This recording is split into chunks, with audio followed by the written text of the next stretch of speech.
আমি চাই না আমার সন্তান ঝগড়া করতে শিখুক। আমি চাই সে নিজের কথা ভদ্রভাবে বলতে শিখুক। কেউ তাকে বিরক্ত করলে, কোনো কিছু অন্যায় মনে হলে সে যেন ভয় পেয়ে চুপ করে না থাকে। প্রতিবাদ মানেই অভদ্রতা নয়, নিজের কথা বলাও অভদ্রতা নয়।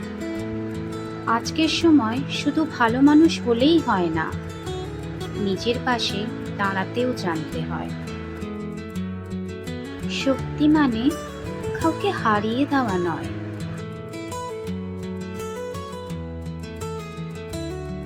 প্রয়োজনে শান্তভাবে বলতে পারা, এটা ঠিক হচ্ছে না।